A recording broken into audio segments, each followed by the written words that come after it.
मावफैनो हासिगोन।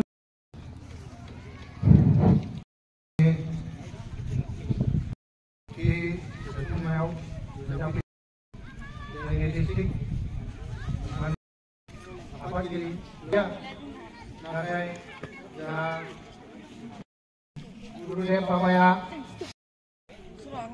जोंनि बे धोरोमखौ 18 एप्रिल 1760 जन रुंसारि जानाया बिथांनि थोननायावनो जोंहा गोजोनैनो फालिगासिनो दं आरो बिथांनि गाज्रि लानानै जों आवगायगासिनो दं आरो बिनि श्लक बे श्लकफोरखौ लानानै दिनै बयबो साथि साथियैनो दं होननानै सानो।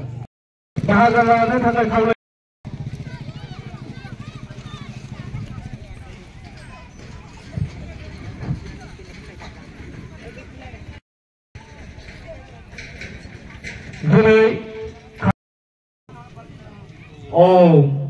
दिनैनि बे गोथार सानाव कार्बि आंलं जिल्ला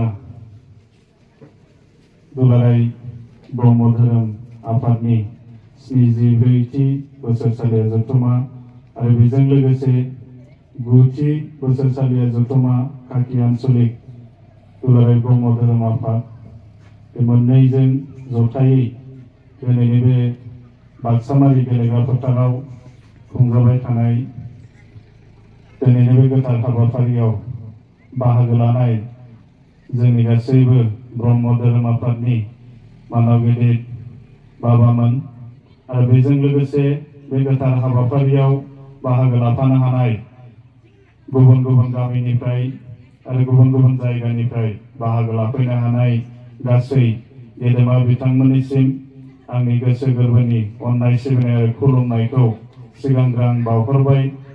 दिनैनि बे गोथार हाबाफारिनिनो मोनसे बाहागो गाहाय सायनासालि बेखेवनाय। दिनै बे बेखेवनायनि गिदिर मोनसे बिबानखौ दिनै आंनो होदों। दा बे बिबानखौ आङो मावफुंनो थाखाय दिनै बे नोंथांमोननि गेजेराव गसंनो फैनो हादों।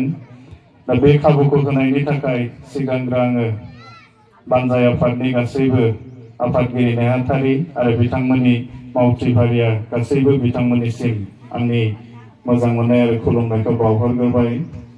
जोङो मिथिगौ हारि मोनसे थांनानै थानोब्ला मानसिया थांनानै थानोब्ला जोङो धोरोमखौ नांगोन। धोरोम बादियैनो जोङो फैगोन, धोरोम बादियैनो जोङो थांफिननांगोन, धोरोम बादियैनो जोङो जोंनि बे बुहुमाव आसार खान्थि गासैखौबो बजबनानै लानानै जोङो बेयाव थांनानै थानांगोन। धोरोमानो जोंनि गुबै थांनाय थैनायनि मोनसे गिदिर मोनसे बाहागो, जाय बाहागोखौ जोङो दोनथ'नानै एरायनानै जों माब्लाबाबो सोलिनो हाया। दा बेनिनो दिनै हारि जौगानायनिफ्राय लानानै गासैबो बिथिङाव थांनानै थानायनि मोनसे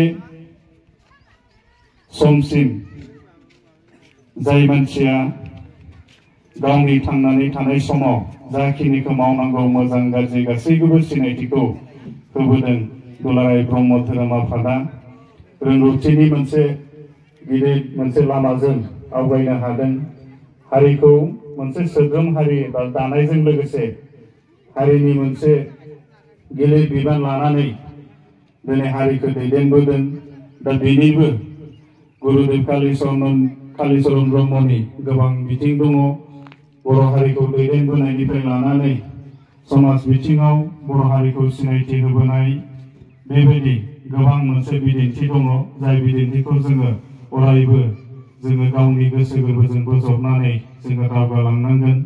दा बेनिनो दिनै बे काकी आन्चलिक ब्रह्म धोरोम आफादाबो गोबां बेबायदिनो बाहागो लाबोदों। हारि सिबिनायनिफ्राय लानानै हारियाव सोरगिदिं जौगानाय,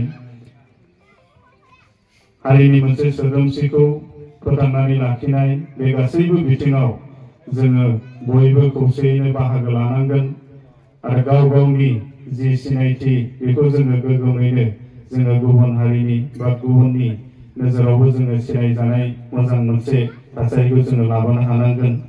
दा आं बारा गोलाव बुंनो सानाखिसै। दिनैनि बे गोथार मोनसे हाबाफारियाव आंखौबो मोनसे बाहागो होनानै नोंथांमोनजों जयैनो नैबे गोथार हाबाफारियाव बाहागो लाफानो थाखाय खाबु होनायनि थाखाय बानजाय आफादनि आरो काति आन्चलिक आरो कार्बि आंलं जिल्लानि गासैबो दैदेनगिरि गेदेमा बिथांनिसिम हजाय जिल्ला दुलाराय बर' फरायसा आफादनि जानानै आरो आंनि गोसो गोरबोनिफ्राय अननाय आरो सिबिनायखौ बावहरफिननानै आंनि सुंद' बुंफोरनायखौ एसेयावनो फोजोबबाय आरो दिनैनि बे गोथार हाबाफारिखौ मावफुंनानै होनो थाखाय आङो सिगांबाय। गोजोन्थों। ओम पूर्ण परम ब्रह्म ज्योति स्वरूप जय। ओम पूर्ण परम ब्रह्म ज्योति स्वरूप जय। ओम पूर्ण परम ब्रह्म ज्योति स्वरूप जय। ओम सरासत ब्रह्म जय। ओम सरासत ब्रह्म जय। ओम सरासत ब्रह्म जय। Om Shanti Om Shanti Om Shanti. Oi, lebih ke semua.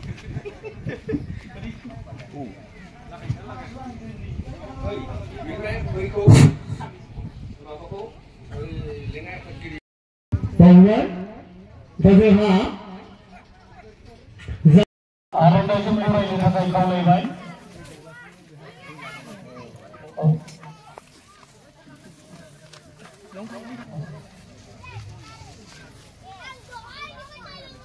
ओम पूर्ण परम ब्रह्म ज्योति स्वरूप जय। ओम पूर्ण परम ब्रह्म ज्योति स्वरूप जय। ओम पूर्ण परम ब्रह्म ज्योति स्वरूप जय।